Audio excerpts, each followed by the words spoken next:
Welcome, heathens and witches, to the Horn and Cauldron podcast. Yeah, we're doing the thing again. We're doing the thing. That's right. Yeah. So today's podcast is Mabon. About Mabon. It's fine. It's fine. Don't worry about it. So today's podcast is about Mabon, which is awesome. Shout out to our 3 patrons. That's right. Thank you so much. You guys are awesome. And let's see. If you're watching this on YouTube, don't forget to like this video, comment below, share, subscribe, doing all that kind of stuff. If you listen to this on your podcast network of choice, don't forget to subscribe and leave us a review so that way we know that you enjoyed it or hate our stinking guts. Both are acceptable. And this is a asshole free zone. This is a no assholes place. That's right. So don't do that. Don't be an asshole.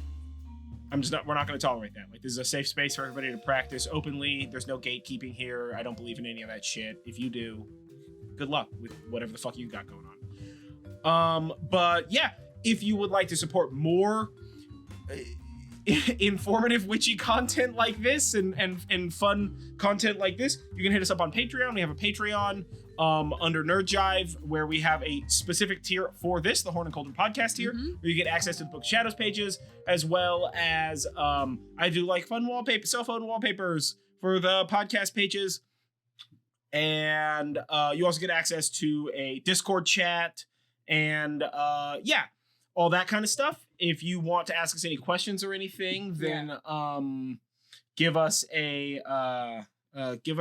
hit us up on social media. We've got all that stuff there, and I'm pretty certain that's all the stuff I'm supposed to cover in as quick as humanly possible, right? Yeah, that's what I'm trying to do. And we have some very exciting news. We've made some changes in our personal life thanks to our patrons and people who are frequenting our Etsy shop, so that the swag for the patron stuff is going to be available sooner. So there won't be quite as much downtime to get those new episodes, which is really cool. Yeah. And I don't have any of the swag here. And the other thing that's really awesome is we have Horn and Cauldron merch. Yeah, we got some merch. So we've got some stickers, which I need to finish designing the other stickers. I mean, I think maybe I can probably I think that second sticker might be that pumpkin that I designed. Maybe, yeah. In a square or something like that. I don't know. Keep an eye out on all of our stuff, because I change our logoing and stuff like that all the time as I design new graphics and such. So we have stickers, and we have mugs, and we have water bottles, which is like, shout out to Mammoth Mountain's Bluesapalooza for the idea.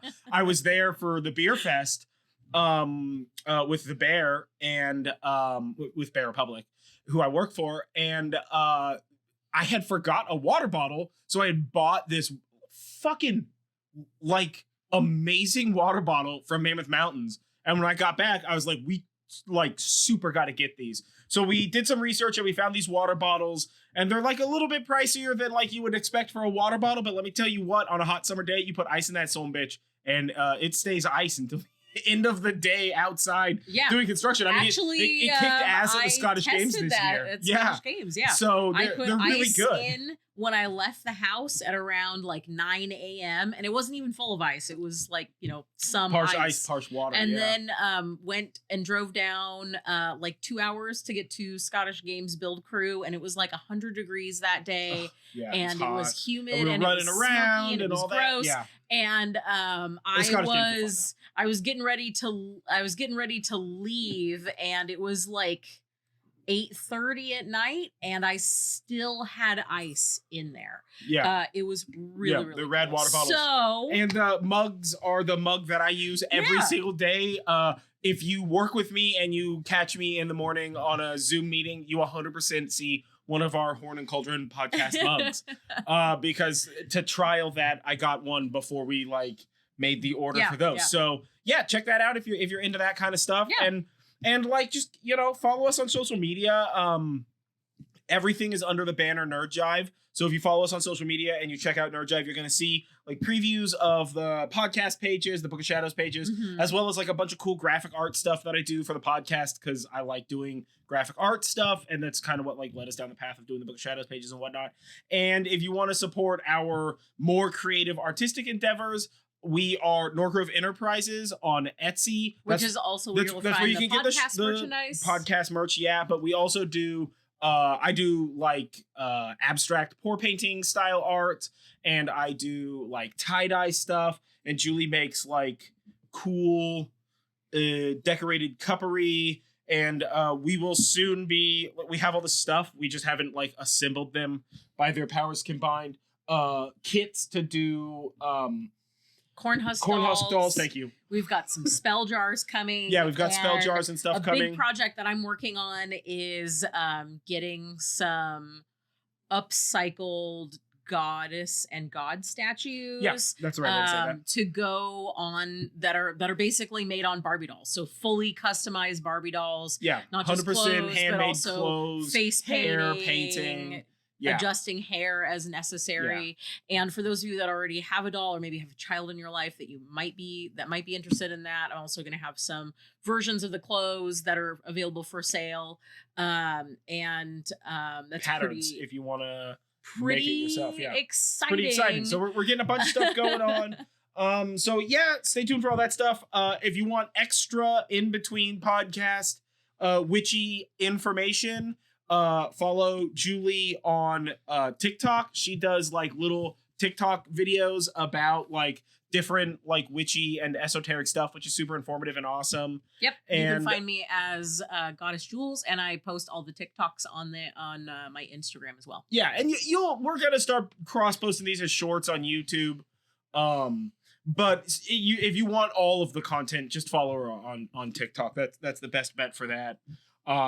Also, I love TikTok. Who doesn't love TikTok? Yeah, I mean guess there's people who it's social media. It's all evil. That's fine. Definitely love TikTok. TikTok's basically just Instagram for moving pictures. Yeah. So there you go. But anywho, we're done chit chatting with that. So yeah, what's Mabon? Well, before we get into that, I want to mention something that I saw actually just today on Instagram. There is a website called Witch With Me. No affiliation. I just follow them on Instagram. They've got some pretty great stuff. And they are doing a witch census. So if you identify as some sort of witch or pagan or any other type of spiritual person, whether that's agnostic or something along the lines of Buddhism or anything really, I highly recommend to check out that census. If you're watching us on YouTube, that'll be in the description. And if you're listening to this podcast, it'll be part of the show notes. But you can also go to Witch With Me, like WITCH with me.com, and their Instagram is witch.with.me, and you can do that there. I went and did that today. It took me probably 10 minutes, and it was really cool because there's a lot of witchy stuff, and it's come a long way since I was a baby witch practicing, and felt like there wasn't anybody that I knew that I could talk to about that. And it's pretty interesting because where this goes is a place where witchy and pagan and sort of alternative religions to the big bastion that is Christianity and Abrahamic religions is, it helps to kind of keep us in the forefront and helps to keep that stuff moving forward from a social perspective, as well as there is a certain point where that helps to keep rights for people that practice. In particular, recently Texas started an abortion ban, and whether you are personally for abortion or against abortion, it's the premise of making this law was based on religion, and that's not a religion that I follow. And although I don't live in Texas, that's appalling to me that someone from a religion that I don't follow can dictate the choices of me and my body. Anyway, do the witch census. Check it out. Just for clarity's sake, if you are not, like, if you have not studied this or looked into what's going on, technically they didn't ban abortions. They just made it possible to sue people after a certain amount of time or some dumb thing like that. Whatever. It's a loophole that the Supreme Court's working on closing up. And if you are in Texas and you are put in, and this does affect you, or you want to have your voice heard, and again, no affiliation at all, but the Church of Satan is making huge, and they don't like worship Satan. That's not what this is about. But they are suing the state for the religious freedom for the choice, because it's not pro-abortion, it's pro-choice. So yeah, if you're in that and affected by that, or like otherwisely passionate about it, like look into it. This is one of those things that like I've kept a pretty good eye on. Yeah, all the stuff that's going on, because it's very crazy that any of this is happening at all. It's 2021, guys. Why are we taking freedoms away from people? I thought we were cool with and that. We don't normally talk about politics here for anybody that's new, just so that you know. We don't really plan on getting into that. This is just sort of a little tangent that we've got. It's just something that we're passionate about, and again, like I said, this is a no assholes area, no holes inside of butts. These are smooth butts all over the places. So if you want to start a fight or be a dick or something like that, I guess fuck off with that shit. But because that's it, I'm not going to tolerate that. I'm not a nice person. I don't have to pretend to be. But people should have like freedom and equality, and that's something that we're gonna promote, and we are always gonna err on the side of that sort of freedom of expression, no gatekeeping, and kind of like an open and healthy community of individuals who simply want to share and learn in information. That's right. And with that, let's get started. Is Mabon? What is Mabon? Well, Mabon. How do you say Mabon? Pretty much Mabon. Although, like any other show, if we're pronouncing something incorrectly, very sorry. Dude, if you have a colloquial way of saying a particular like fest or witchy thing, that is infinitely fascinating to me. Like, no asshole on this one. It is infinitely fascinating to me, like colloquialisms and pronunciations on things like that. Like if you say, to me, it's Mabon, like kind of vaguely Southern Frenchy, right? That's just, I don't know why, that I have no connection to that like portion of the world, with the singular exception that they know how to make food good. So I've learned like how to make food that way as a cook. But shoot us a message with like your voice saying how you say it, because then, or like try to spell it out etymologically, phonetically, phonetically, logically. You do that phonetically. Spell it out with babies, infantologically. No. This isn't the YMCA. It's the YMCA of babies. Well, it's the MABON of babies, as it were. It's phonetically. Yeah, I'd watch that. Yeah, I'd watch because we're just some people using stuff to research it, and it's kind of hard to learn how to pronounce something when you're only looking at words. And again, like you'll notice very frequently, Julie will pronounce something incredibly different than the way that I pronounce something. And we're like both from around here, so both from the same area. Yeah. Because our listeners may not be from near where we are. Well, around here is all local. All three of them. All two of you. All two. I know that one of you was just listening to it twice. Lies. Keep it up. Anyway, Mabon is the second of 3 harvest festivals, and it takes place on the Autumnal Equinox, which is the first day of fall. The Middle Child Harvest Festival. Explains a bunch. It really does. I want you to just keep that in mind as we're the whole time. Yeah. Yeah. So this year in 2021, that is on September 22nd.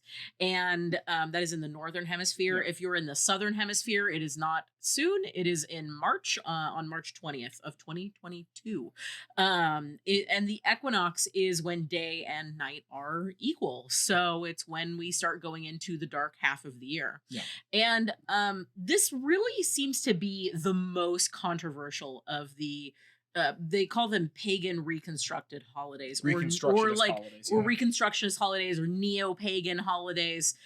Really, for those of you that are practicing, it's kind of like the eight spokes on the wheel of the sabbats. So really, these festivals, these sabbats, were kind of all put together as sort of a cohesive practice from people that were really kind of reconstructing stuff in the 1970s. I don't have their names off the top of my head. There's a few different people that are taking credit for a variety of different things. That doesn't mean that nobody did any of this celebration stuff before then.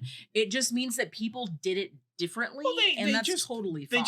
In the 70s, when the like sort of like neo-pagan revolution happened in the Western Hemisphere, at least, it sort of they sort of like rasterized the like small local or otherwisely off pagan holidays into the like 8 standards. A solid example of this is that, so like, and I always forget that they're called sabbats for the like 8 spokes on the pagan wheel, because in Norse mythology they're called blots, and they do not always align with the sabbats. That is super true. So both in theme, like thematic alignment, as well as often they don't align temporally. Sometimes they misalign temporally. And so that's one of those things that we have to address, because like I follow like a form of Norse paganism, and she's more what would you call that? Oh boy, I don't really know. Okay. I'm a pretty eclectic witch. She's just like a witch lady. Yeah.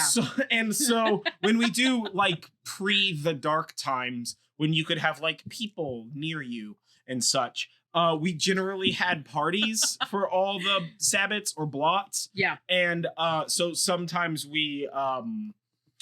sometimes one of us was celebrating a thing a little early or a little late, and sometimes we were celebrating 2 very different holidays, but that were just kind of like that we decided to intermingle simply because like we're both here and we're both going to celebrate them. So, and we've got all of our friends practice differently, and our friends practice differently, coven, because we just invite everybody. Yeah, so we invite everybody over, and it's all just kind of like a big fun, mostly food party. So, Mabon is one of the ones that if I remember correctly, is like definitely not in alignment with my side of things with my blood. I don't know what my blood is off the top of the head. I have not looked it up yet. Well, and what's interesting when you look at this, and we may have touched on this in a few different of the other podcasts, but in ancient times, it was not common for people to celebrate all 8 of these things. And if you've been listening for a while, first of all, thank you. But you'll notice that there's a lot of themes that sort of bleed from one Sabbat into the very next Sabbat, right? So we really see a lot of that here with Lunasa and Mabon and upcoming Samhain, where they're kind of like all mishmashied together, at least a little bit. And in ancient times, really, people just sort of didn't celebrate all of these 8 things. They celebrated the changing of the seasons. Absolutely. But they also sometimes celebrated astronomical type of events like an equinox, or we talked about this with Imbolc, that sort of thing. But it was very uncommon for people to have the means to celebrate like that. Yeah. And it would have been localized holidays. Again, the 8 spokes of the wheel function as like the rasterized version of that. The like indemnified, like these are the 8, these are the reasons why they exist, right? But like from a historical standpoint, some people wouldn't celebrate. Like if you live, like we don't have snow. Our winters are very really mild. Hard here, right? It's not. We live in Northern California. It's not that bad, right? So like we have a different relationship with winter than like if you lived in like high cline like Canadian or like Western European nations where it's like, oh, it's October. You're not allowed to go outside anymore because the Earth is trying to kill you with coldness. For like 4 months. Welcome to the Earth. Yeah, pretty much. So like that's the difference there, right? Is that there's going to be localization, and when we cover a holiday like this, we're sort of like surface leveling it. You know, this is a 101 to make it easy to understand. But of course, as the years circle around and we continue to make these, we will make 102s where we deep dive into very specific aspects of those holidays, as well as covering the like Norse blots that coincide with these holidays and other religious things, and pagan things and otherwisely heathen things that coincide with these as well as we move into the 102s and 103s and 204s. And going into next year, we have a whole bunch of like really fun ideas for things to be doing, both for this podcast as well as for our social media. Yeah. Of course, our Etsy shop, and also for our loyal patrons. So stay tuned. It's gonna get busy. It's fine. Whatever. But we appreciate it. Yeah. Your support helps us to continue to do this, which is something that we absolutely love. So yeah, this is super fun. We really enjoy it.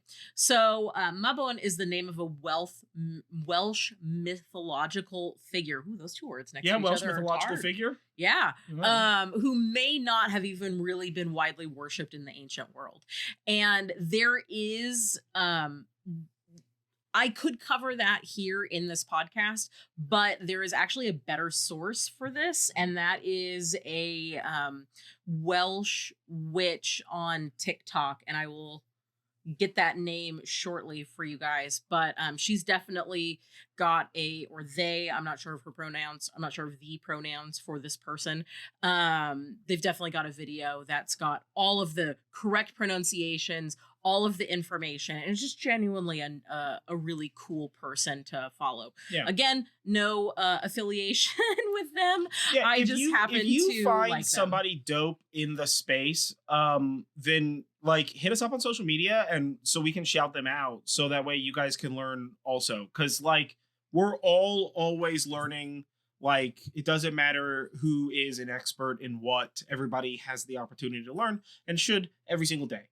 So, I mean, that's that. Yeah, absolutely. So Mabon is a newer festival, like we just talked about, but cultures throughout the world have been celebrating the autumn equinox for thousands of years. And we're really going to be talking a bit more about that today than about the mythological figure Mabon himself. So a lot of things that people would do during the autumn equinox, again, fall towards a lot of the things that we were seeing at Lunasa, such as harvesting and making corn dolls and weaving wheat and eating the fresh foods of the harvest. But we also see some things that are shared with what is going to be a podcast episode in the near future, which is Samhain, and that's the transition of the seasons and the transition between life and death and aging, preparing for the winter, which is a hard time, especially going back. But it's also a time for sharing and giving thanks. And as Americans, we kind of think of giving thanks at a time that's really only like Thanksgiving, but really at the harvest, you're kind of thanking the earth or whatever deities or spirits, the land, for giving you this harvest, which is going to sustain you and your family and your flock's life, or, your herd, whatever you've got animal wise, for the hard winter months ahead. Yeah. And of course, it is a time of feasting and drinking. Much like Lunasa, another popular thing were athletic contests, as well as there were some visiting of holy wells and also some trading.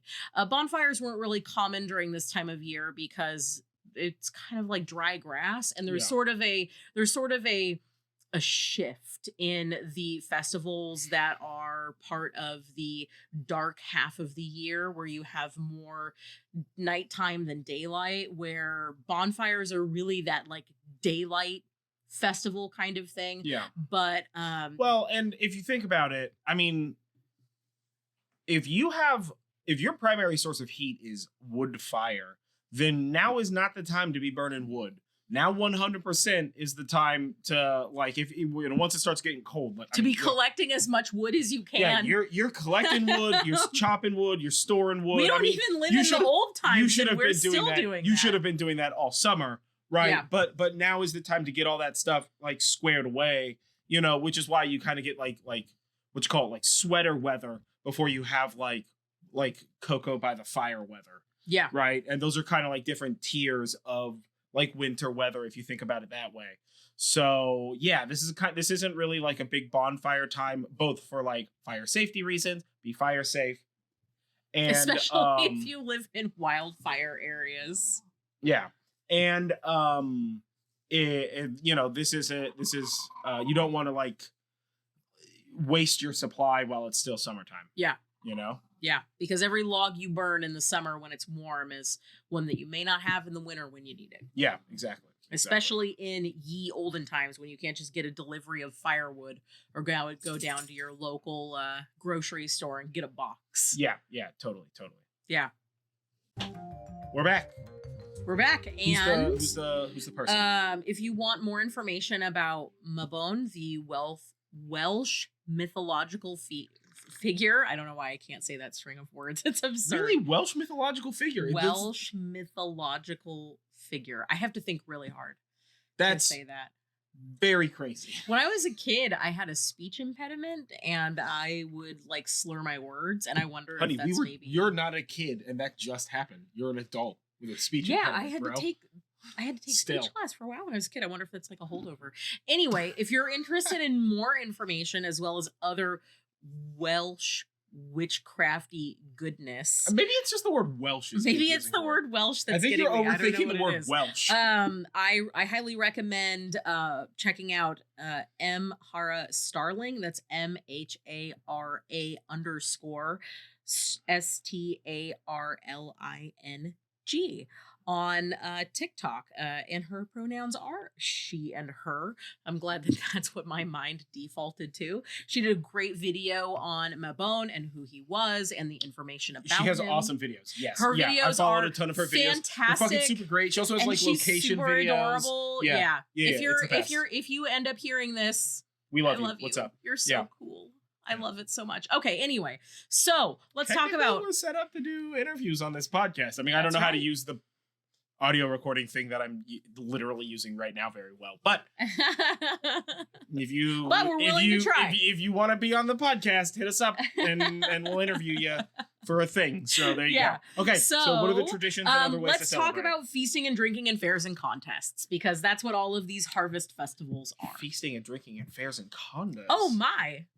Yeah, condos?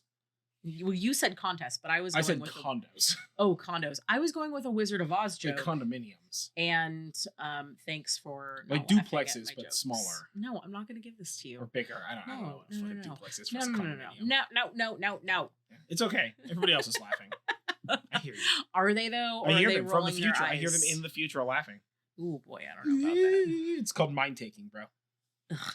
So in older times, this time of year, these harvest festivals would have been basically the last hurrah of the summer before colder and inclement weather sets in, as well as it's a time to celebrate all of the hard work. And what goes better with hard work than partying hard? And more hard work, like lifting heavy things or throwing heavy things. Yeah, we say this right after basically being at Scottish Games, where we go every year and set up the stages and a whole bunch of other things for it. And it's a celebration. It's a family for us, and we really enjoy Scottish Games. And to me, after doing the Lunasa episode and after all of the research that I've been doing in the podcast over the last year, it was really special, even though it was a much smaller Scottish Games, because I was able to see like, wow, like this stuff, I see the connections. I was like, I see the Matrix. We recently watched the Matrix. It's okay. Ignore her. We did. Yeah. So anyway, there's a huge bounty of food due to the harvest, and people are, there's a lot of food that's like very perishable. You want to eat it pretty fast. Yeah. So you can see where all of that sort of stuff is happening. So we're going to talk about some fun things that are kind of during the same time that kind of fit into that feasting and drinking and fairs and contests. Yeah. So the first one is Oktoberfest, which is in Germany. I'm sure most of you have probably heard of Oktoberfest. If you don't know what an Oktoberfest is, pause this and watch the movie Beer Fest.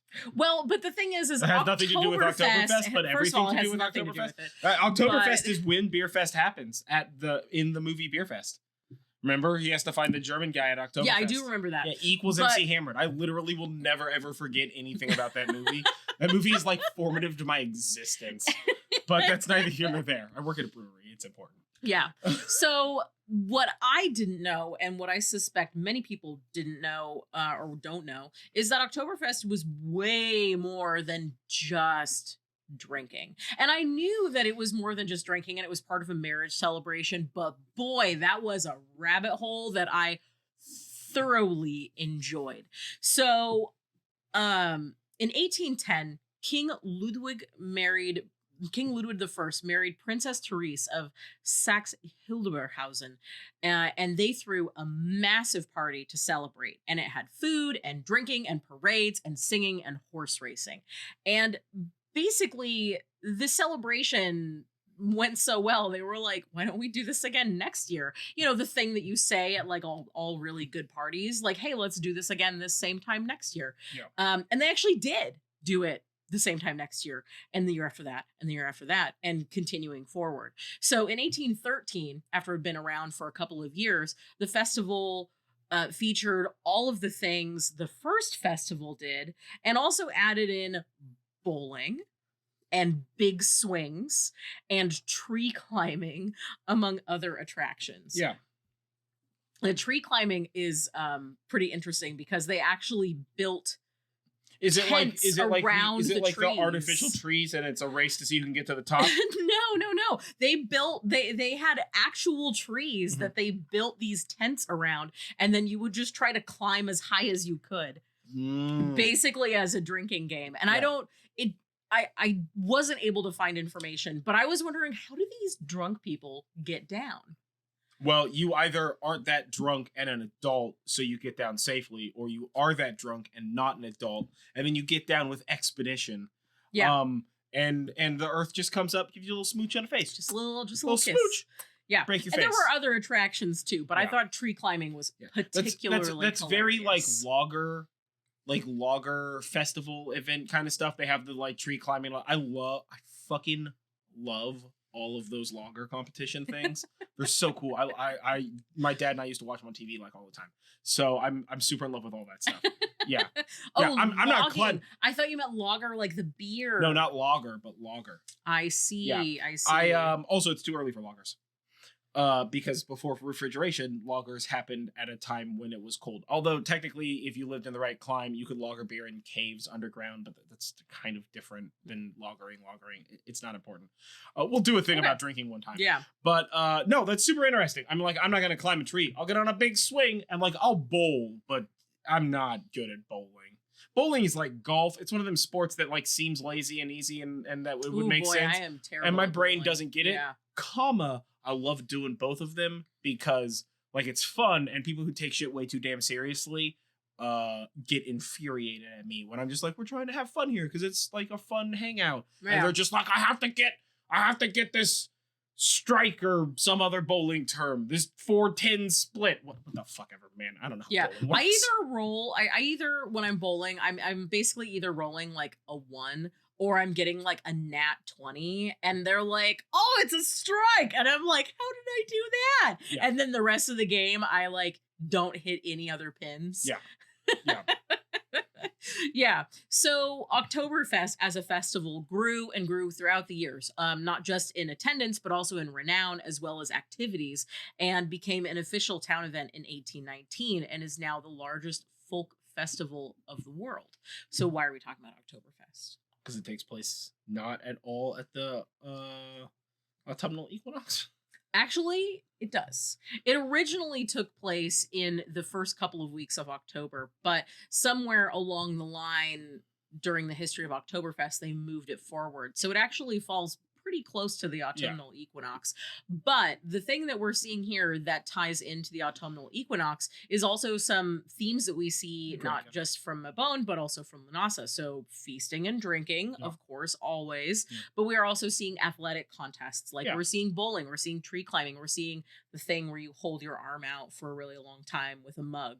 And we're seeing... Oh, man, we did that. We did that at the Bear when we did that Oktoberfest. And we're seeing all of those other types of games. You know, you Hammerschlagen. Oh, I love Hammerschlagen. It's so dangerous.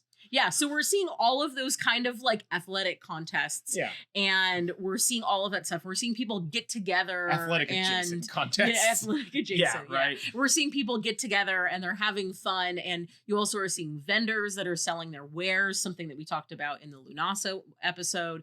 And you can kind of follow that thread to see like, aha, here's the modern side of that type of a thing. Because Oktoberfest is not just about beer.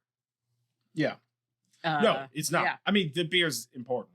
The beer is important. It's important to me. Yeah. But yeah. And in 2013, they poured something like 6.7 million liters of beer. Yeah. A number that we were actually very surprised about because I don't know what that is. 14 gallons in freedom units. I don't know what liters to freedom units is on that one. No. Yeah. Liter is like something like 2 pints or something like that. But it was 3 point something. It was a very low number compared to the number of people that they had. Yeah, we were. She was having me guess at it, and I was assuming that if you went to a Oktoberfest, you would drink more than a liter of beer per adult as attendee. Having personally drank several liters of German beer in a restaurant simply because I didn't understand their silly non-freedom unit based way of purchasing. This was in America, by the way. Like, I wasn't in Germany misunderstanding some shit.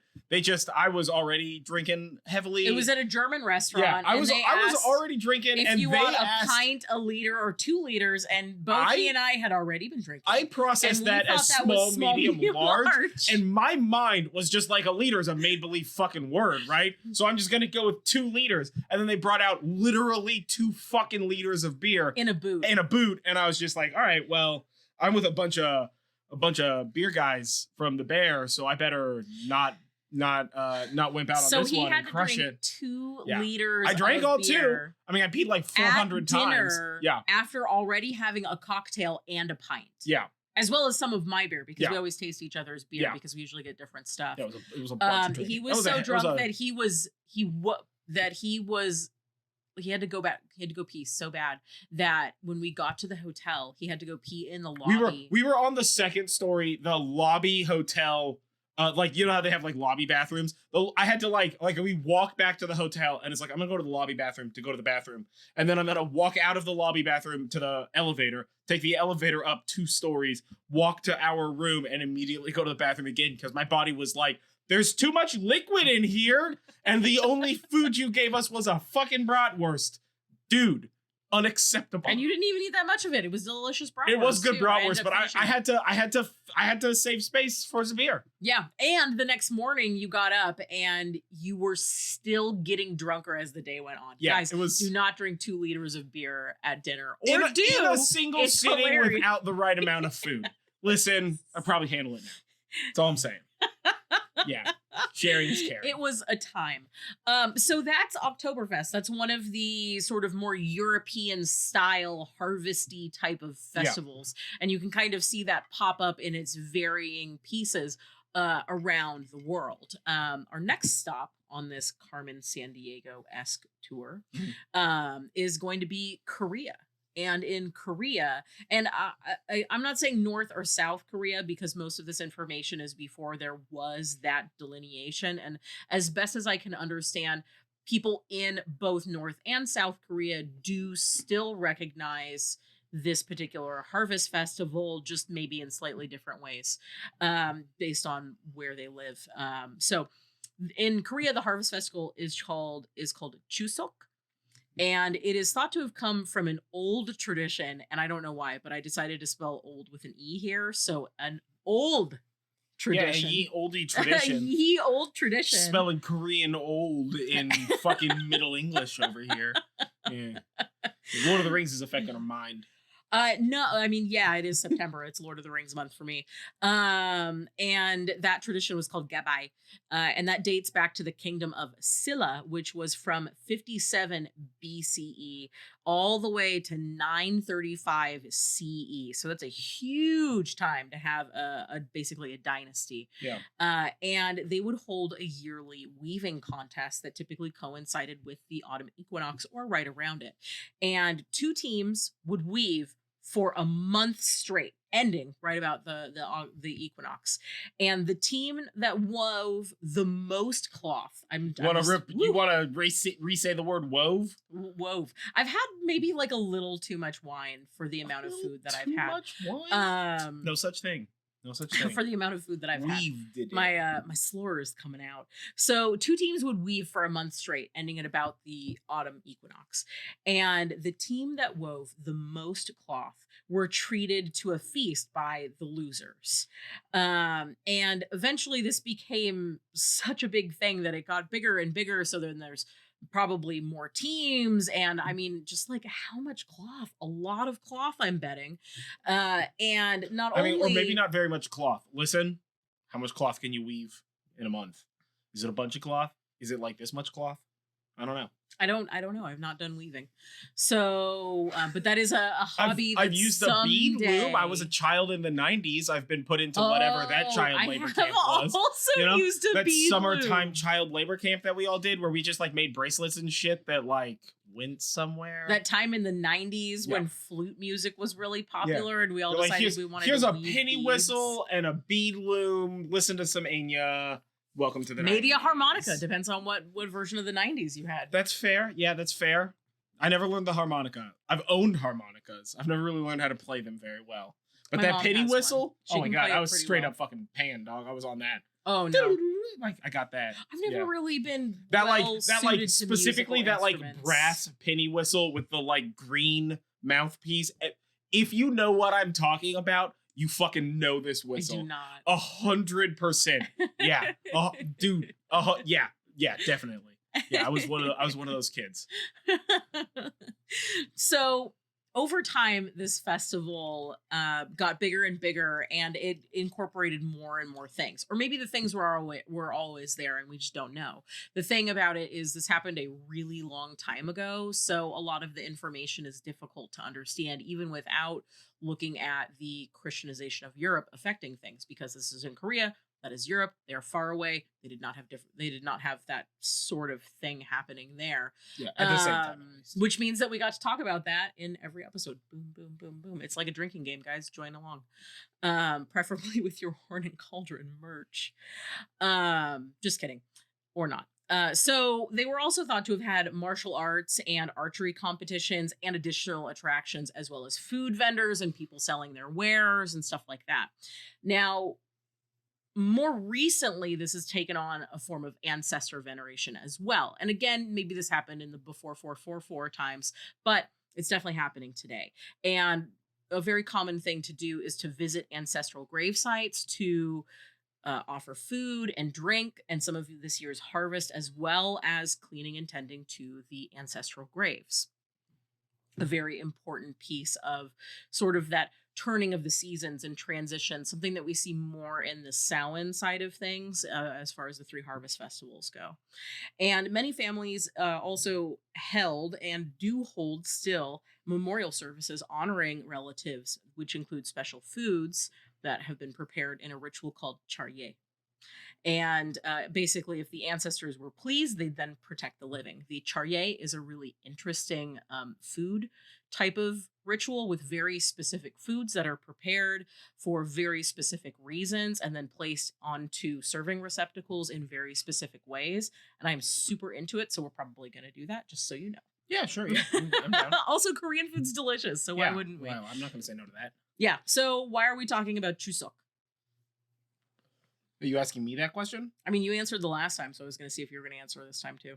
Why are we talking about Chuseok? I mean, I guess because it's the same thing, right? It's like celebration and it's the festival. I mean, this is the thing, right? First of all, festivals are festivals. But like harvest festivals specifically are always going to be like very food based. I mean, when you think about like, if you were to try and like translate this into like a modern American, like Western thing, right? Then you think of like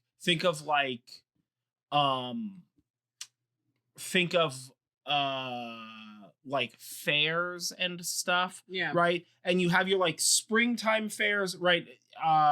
In California, we kind of have 3 different sort of fairs, right? With regard to like the way that like I kind of categorize these. We've got like your springtime fairs, and those are the counties that want to be like the first fair or whatever, right? Yeah. And those are generally centered around like early crops. Yeah. And are very like flower oriented and such like that. Then you have your like midsummer fairs and festivals, which are a little bit more like kind of everything, right? They're like, we got food, we got animals. There's a lot of animal husbandry in it. You know, we got flowers, but they're like different flowers, or like they're like a little wilty because it's hot outside. So we got to put them inside of a building. That's our local fair. Yeah, it's hot outside. We got to put them inside of a building, right? And things like that. And then you have your fall fairs and your fall festivals, which are generally a lot more. I mean, man, let me tell you what. Inside track knowledge. I kind of remember everything in the form of colors. Colors inform logic in my mind. I remember things super weirdly. But like fall festivals are like they're obviously very like orange and brown. It's a lot of it's a lot more like cornucopia stuff and like gourds and squashes and and it's a lot more like look at this thing what with I made, right? And it's a lot more like communities coming together to help stuff out, right? It's that like festivals that happen for us after the beginning of the school year, because the school year starts, I don't know, with August sometime or something. Yeah. You know, so that's really the difference there. Whereas like when you think about wintertime festivals, they're all basically Christmas festivals. Yeah. Right? Yeah. Or they're like January and you're just skiing. That's not a festival. That's just a reason to go skiing. That's just an excuse. Right? That's it. Right? Those are like our winter festivals are like Christmas and skiing. Yeah. Right? But when you think about like for like summer fairs and stuff, both of these things, right? Both Chuseok and Oktoberfest both sort of fulfill that like craft production, end of the harvest, winding down for winter sort of a vibe. You know what I mean? So, and of course it's the autumnal equinox, so you have all your like standard issue weird space stuff. Yeah. Right? Like people who can do math doing space math and being like, look at this space math, and everybody else being like, what? You know what I'm Is space math a thing at a festival? If you think about like whatever practitioner of magic or religious faith was capable of telling you that the equinox was coming up, that's just space math. I see. Right? I often think about that. They're like, oh, the stars are in this alignment, or like the planets are going to be here, or like that red dot right there is Mars or Venus or whatever. Yeah. Right? That's all just space math. I mean, some of it's observational, but it's all just space math. Space math. Yeah. Yeah. So it's space math. That makes sense to me. So for us, Mabon is kind of a fun festival. It's one that we do a lot more crafty stuff. Yeah. We celebrate with feasts primarily because I am like a huge kitchen witch. So we have a lot of like really seasonal feasts, and I really want to start making like cold weather comfort foods, which is actually generally a problem because it's still really pretty hot where we live during this time of year. Yeah. I don't know if you've ever had like meatloaf and mashed potatoes with gravy when it's like 80, well, let's see, the equivalent without the humidity would probably be like 90 degrees. Yeah. I have no desire to eat those in foods the summer yet with no AC, but like that's the thing that starts kicking in for me. I'm just like, the leaves are turning color. Until it's cold, I don't care what trees want to do.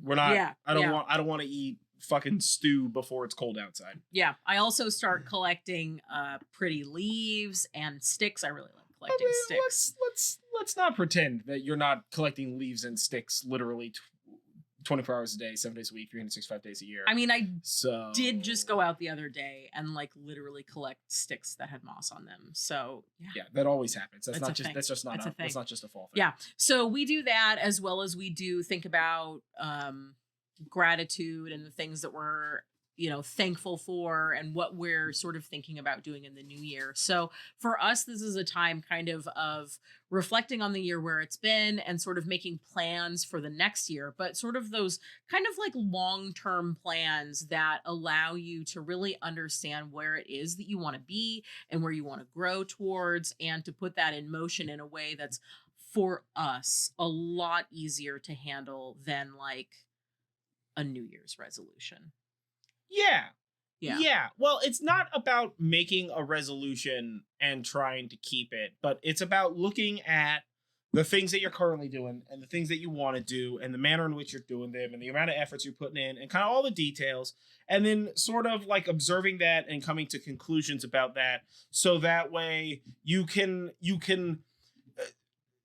let go of the things that are no longer serving you and redistribute that effort into things that you want to pursue or things that are serving you, as well as giving you the opportunity, because you're approaching the months where you're sitting inside. If you want to start a craft that doesn't require you to go outside, if you're looking into doing jewelry, right, and you want to do jewelry, now's the time to start collecting those materials and like researching and finding YouTubers that do it and teach you or whatever, and planning on because what you want. You're approaching a time when you have a bunch of winter months where like, yes, yeah, we live in Northern California and it's the future. So like we're still going to work and you're still driving your car and you can still do whatever, right? I mean, you buy a 10 by 10 pop and also at fucking insert Target. Jokes about California winters here. Yeah, well, I mean, like this is the thing. I don't care what kind of weather you have. You get a fucking pop-up tent at Target and carve wood outside if that's what you want to do, right? Like never limit yourself. Everybody else is going to try to limit you, so never limit yourself. But traditionally, and when you think about it, now's the time where you are indoors more often. Yeah. Where you are sitting at the table or sitting on the couch or what have you. So like take those opportunities and reevaluate where you want to expend your effort, and then get prepared for a season where you're going to be sitting there and binging Netflix. So why not occupy your hands with making jewelry or some such like that? Yeah. Plus, we're getting to the time where holiday sales are going to start coming. So if there are things that you want to purchase for a new hobby or something like that you want to do, that's a really good time to kind of figure that out. And now's a good time to plan. Yeah. But just because it's on sale doesn't mean that it's a better price. Always do your research. That's right. Yeah. Don't trust the system. Or whatever. Yeah. All right. So next up is spells. Yeah, spell time. Okay. So I've got 2 really fun spells for you. So the first one is a pumpkin spice success spell. Now, before you roll your eyes, because I know how you feel about pumpkin spice. I have to write the damn thing. Listen, she heard all my judgment before. Yeah, I can't stand pumpkin spice, the flavor. Let me start with, I don't really like sweets. And like, I like pumpkin pie, but pumpkin spice is not that. Yeah. And so I don't want it.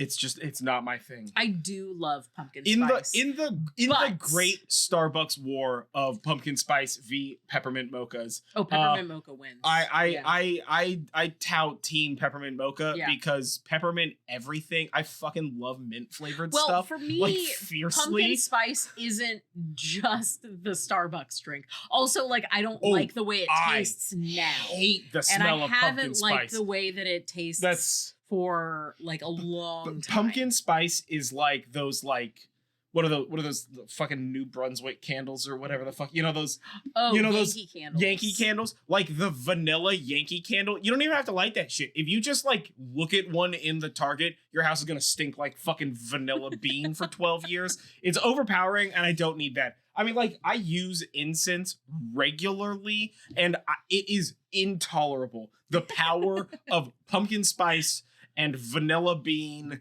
and just some of those are like just too much, man. They're just absolutely too much.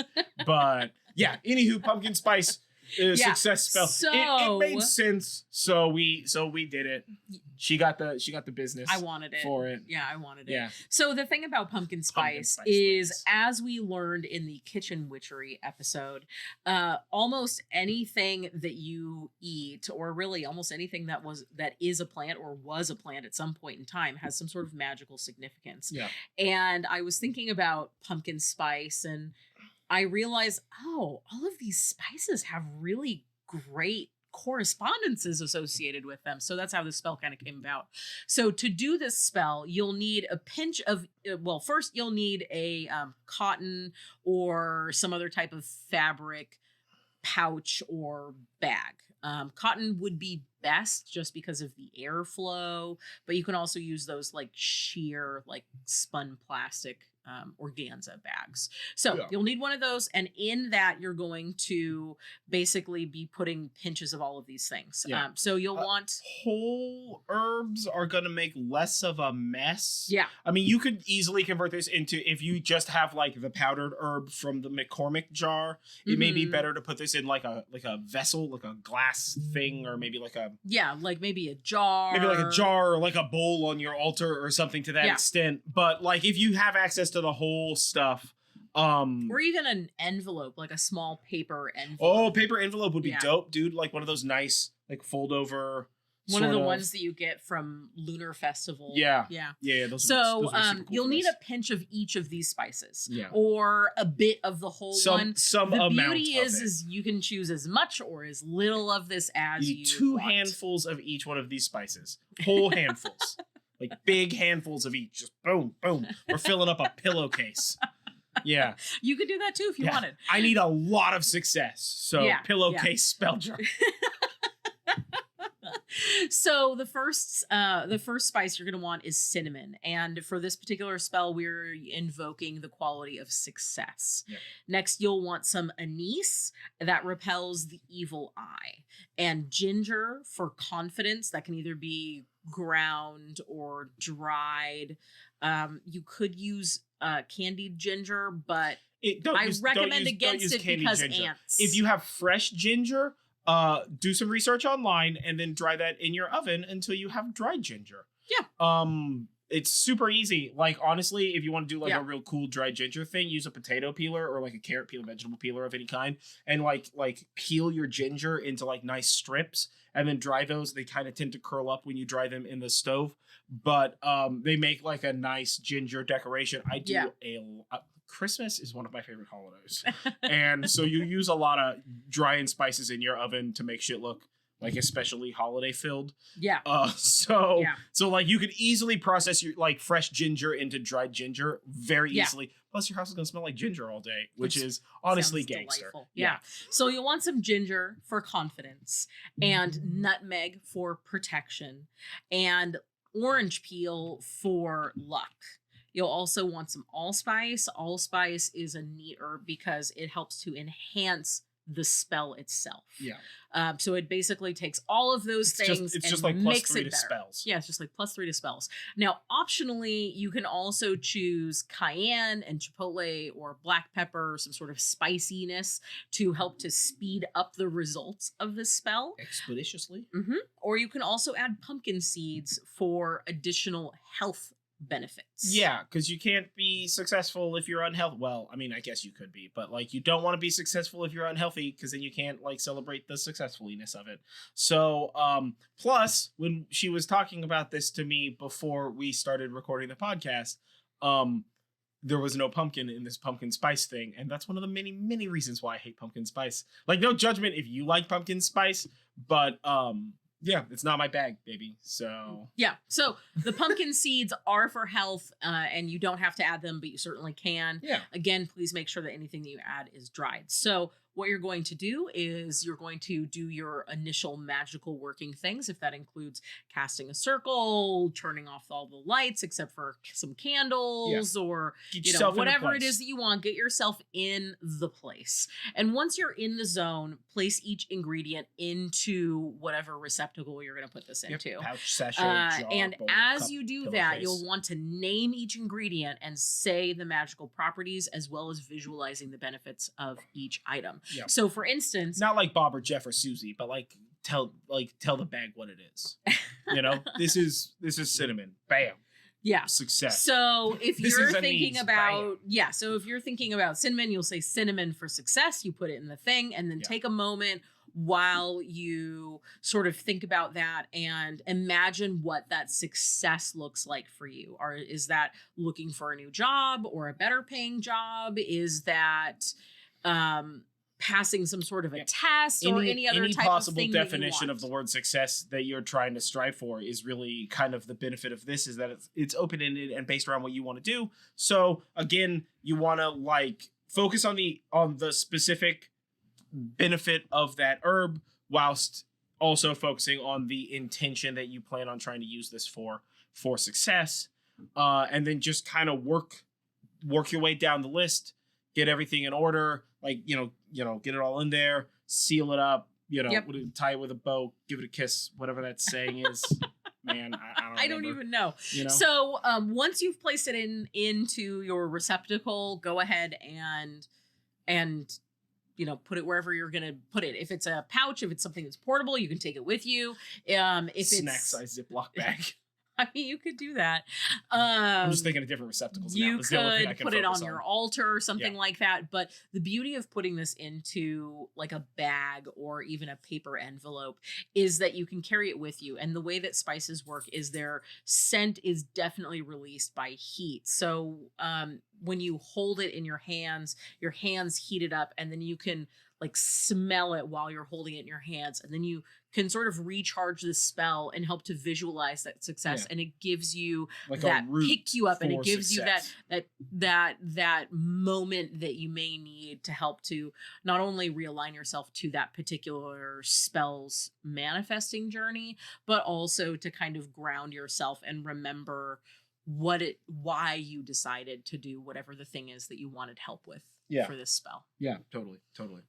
Yeah.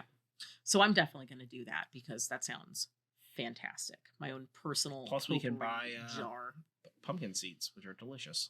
I do love pumpkin seeds. And the only pumpkin seeds we currently have are green tea pumpkin seeds. That's not the same. No, it's definitely not. Yeah. But it's like flavored almonds or peanuts. Like I get that it's cool or whatever, but I want them roasted salt. That's it. But like also maybe they're delicious. I don't know. We haven't opened them yet. Yeah, I don't know. So now we're gonna have to open plain seeds and nuts, man. All this talking about pumpkins, I'm gonna have to. Seeds and nuts. You are a bird person. Yeah. Yeah. So the next one is an invocation for ancestors, spirit guides, and hearth spirits. So part of Mabon is honoring your ancestors and that transition between life and death. Yeah, we were just talking about Chisuk, so bam. Yep.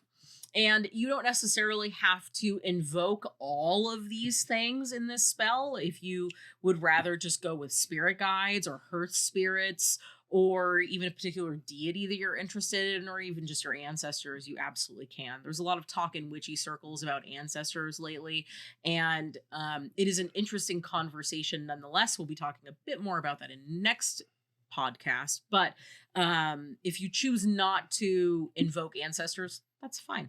Yeah. So to do this, you are going to really just need a small snack and a drink. You can do a full meal if you want, but really you want to get a couple of bites out of whatever this is. It's going to take it out of you. Bring some calories.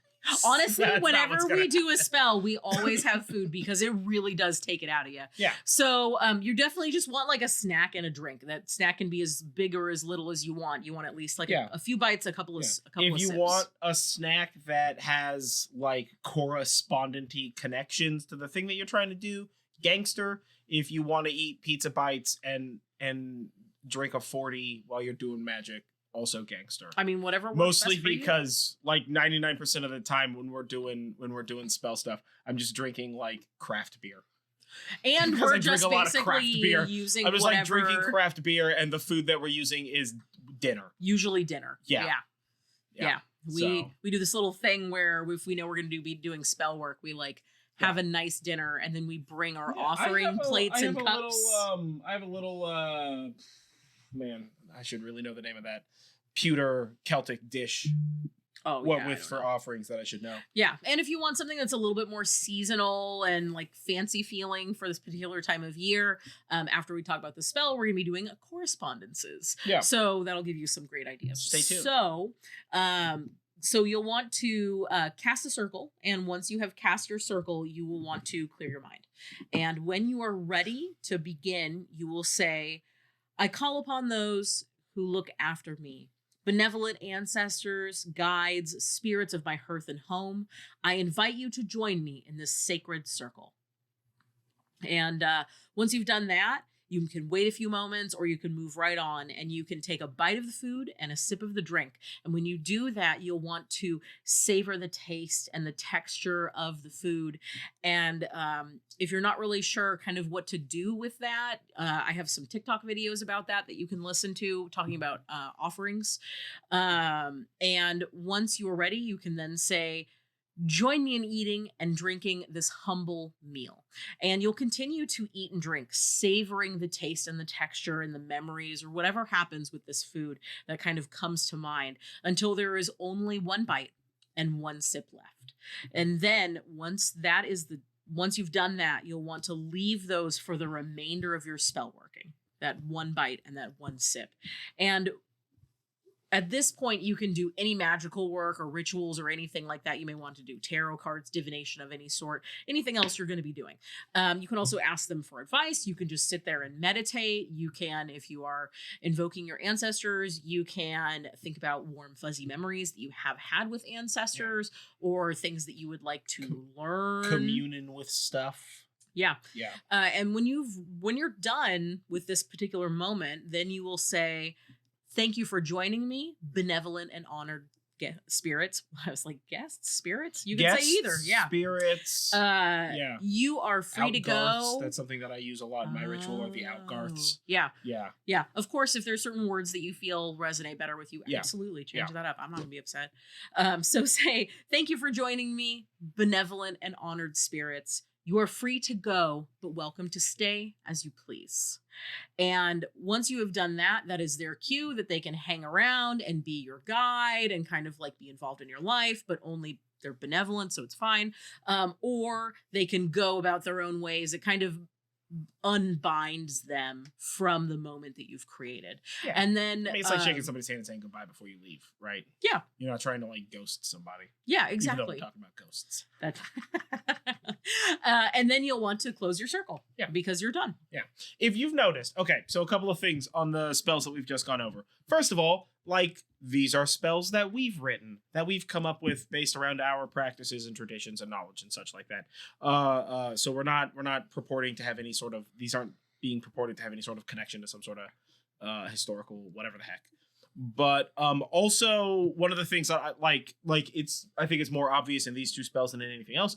We tend to build in a space in the middle of the spell to like kind of do your own thing in, and that's because we don't really like do a thing and then do the next thing and then do the next thing. We kind of all sort of jumble it together and just kind of like do whatever needs to be done at the time when we're ready to rock and roll, as well as like, because Julie and I have like differential practices with regard to a bunch of like the smaller esoteric details of them, that often what we'll do is like Julie will do like the like open circle and like intro part, and then I'll do like the things that I need to do, and then she'll do the like outro part and close circle part.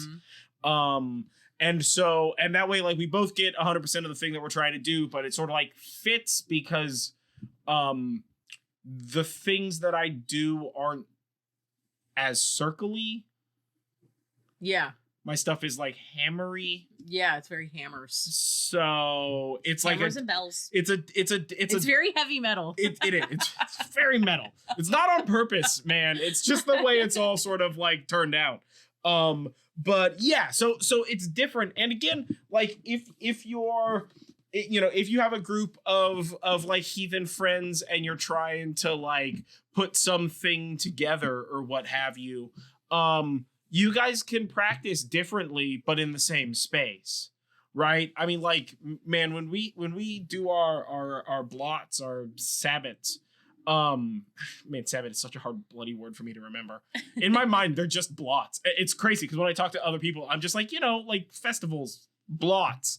And they're like, what? And I'm like, now I got to explain it because I can't remember the word fucking sabbat. But I don't know that we have any two people who practice in the same way in our like circle of friends, what with really attend our blots and sabbats and such. And so everybody kind of does their own thing, and it's very like we build space in for people to do whatever, if it's like moment of silence or putting a thing in the bonfire when it's bonfire parties or like or if whatever. they want to say something. Or if they want to say something or whatever. So yeah, it's like very open. It's very like we can all practice together. Nobody needs to like put somebody down to feel good about themselves. That's crazy town, guys. We're all adults. It's 2021. We're like a decade away from people on Mars. Get our shit together. Wow. Get our shit together, guys. It's so crazy. It's the last like 2 months have just been like mind altering to me. I don't understand why we all can't just get along. I know that's a crazy thing to say out loud, but damn, everybody, why can't we all just get along? Yeah. You know? So whatever. What do I know, right? All right. So correspondences. Correspondi. So you probably hear us say this every time for our 3 listeners, but this is not the full list of correspondences. If you're looking for that, that's something that is provided to our patrons through Patreon. Yep, that's part of the Book of Shadows pages. Yep. They look dope, or at least that's what I'm telling myself. I definitely think everybody seems to like them. But also, they're fun. I'm married to him, and I am incredibly biased. That's fair, yeah. I enjoy making them. I think they turn out really cool. I love the graphic design. We have a very like specific theme for these things. One day when we get to enough, we'll probably get them printed into like a proper book and put it on sale or something like that. Yeah. But you know, whatever. We've got like 20 of them so far. So yeah. So we're going to start off with animals. So animals that are associated with the autumn equinox, specifically Mabon, are blackbirds, geese, and owls, salmon, and stags, like deer, and wolves. Is there another kind of stag? Yeah, like bachelor's stag party. Yeah, but do you call bachelors stags? I mean, I think they want you to call them stags, but I don't think we call them stags, right? They're called bachelors. I don't know. I was just thinking like people might not know what stags are, but also like it doesn't have to just be like fair. But it also doesn't have to be like a dude deer. It could be like a lady deer. Well, that's a deer. That's not a baby deer. This isn't that season. But those are fawns. Yeah. Yeah, deer. Baby deer. Yeah, but this is stags, which is dude deers specific.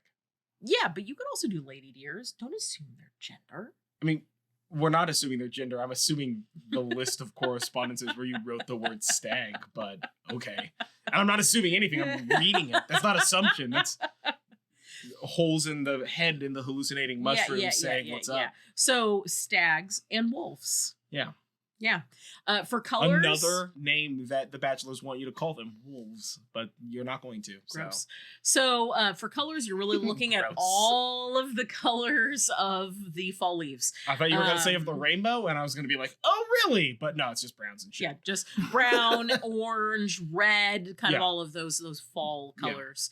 Yeah. For rocks, you're looking at amethyst and citron and jasper and yellow agate. Again, pretty much anything that follows those sort of fall harvesty type of color schemes. Colors. Yeah. And plants, so gourds. Obviously. Any and all of them. Yeah. Hay, mugwort, sage, sunflowers, and really any vining plant is popular for Mabon. Squash eye. Well, that eye is under foods. So speaking of which, foods. Ales. I guess squashes would be under. Squashes are also plants. That's true. That's true. Ales are also plants. They were plants. So ale and apples, berries, grapes, definitely grapes. A lot of people worship or do things for Dionysus and Bacchus during this time of year. Also jams and jellies. You got to do all of those super perishable fruits somehow to keep them through the winter. Yep. Oats, nuts, pomegranates, pumpkins and squashes, of course, and other seasonal foods that vary by region. How do you say pomegranate? Because it's not pomegranate, it's pomegranate. This is one of those things that's come up in Lodge. Oh, that, like I've been pomegranate. So do I. Like unless I'm actively thinking about it. You said pomegranate, and I was like, it's pomegranate. Yeah. It's like that's super upsetting. It's super upsetting. Harbinger. It's not Harbinger. It's fucking definitely Harbinger. It's Harbinger. No, they're not bringing har. Pirates bring har. They're not pirates. I mean, although pirates can harbinge. I mean, right now you're coming at me with these dad vibes, so you're definitely bringing the har. No, right? That is unacceptable. I don't do dad jokes. You did that. So for deities, there are many, and really any harvest or grain or kind of like wine and ale deities will work. Yes, of course. I don't know what was confusing there. I don't know. I was trying to find a word. Obviously, Mabon. So, some popular deities to use. Oh boy, she's almost done. Don't worry. Yeah, guys. I'm almost done. We'll get there. So Demeter, Dionysus, Freya, and Freyr are popular, as is Mabon, the mythological deity for which this is. Well, maybe not deity, the mythological figure for which this festival is named. The Maenads. The Maenads are an interesting one because they are essentially Greek wild women in ancient Greece. If a woman had basically gone crazy by being like a wife and whatnot, she was able to join the Maenads, which was a group of wild women who lived in the forest. And they just like... It sounds like running away and... They just like gangster. Screamed and were just like wild women living in the forest. And people would bring them food, but it was considered bad luck for a man to see them. And the idea was that they were bad luck for a man to see them because if they saw the man, they would probably murder him. Yeah. As a person who lives in a forest, I get it. Sometimes you just want to run in the woods and like screaming shit. So yeah. It's the plus ultra of owning forest. Be wary of like weird forest folks screaming and hollering and hooting about. We shouldn't have to tell you that. And it shouldn't have to just be based on the forest. Be wary of any group of motherfuckers with screaming at you. Yeah, I mean, so we would think that that's a thing, but like a lot of horror movies exist. Yeah. Also, Persephone. This is like the beginning of Persephone's dark side season. Yeah. And Thor, Thoth, as well as the triple goddess figure of the mother, maiden, and crone, because we're transitioning from the mother to the crone during this time of year. Yeah. No. And then lastly, we have symbols and themes. So like we talked about at the top, we've got abundance and aging, completing projects. There's also honoring the dead, reflection, and releasing. Yeah. So that was Mabon. That's right. Yeah, that was a brief introduction into Mabon. If we did not cover the thing that you particularly love about Mabon, share it in the comments below. Speaking of those comments, why not comment in them? And like this video and subscribe and ring that bell and share us with other people and follow all that us other on stuff. social. Follow and us on if you social enjoy media. what we're doing, support us on our Etsy shop or support us through on Etsy Patreon. or on Patreon. It helps us do what we're doing. If you're listening to this on a podcast network, subscribe and leave a review on the podcast so we know that you like us and or don't, whatever is clever. And just like otherwisely do all the social media stuff that like you're an adult and you've heard probably 80 billion times in the last year because everybody does YouTube and we all say the same thing. So you know what you're supposed to do. Just do those things. Yeah. What are we doing next time? We are going to be talking about toxic internet witchcraft next time. Next time we're going to have salty takes on stuff. We're going to drive 2 of the 3 of you away. We're definitely going to have some hot takes on some we're things. going to have hot takes on stuff. Yeah. But I always have hot takes on stuff. I don't know what the fuck you're talking about. Yeah, I'm the most controversial person by a very long shot in this podcast. Yeah, definitely. But most of all, thank you all so much for listening to this podcast. This was an especially tangential one where we kind of allowed ourselves to wander way far off topic. Yeah. And I don't know about you, but we had a fun time doing it. It was dope. Yeah. So again, I've been John Norgrove. This has been Julie Norgrove. This has been the Horn and Cauldron podcast. And stay witchy, folks. Yeah. And don't forget, breathe in self-confidence, breathe out self-doubt, and stay kind.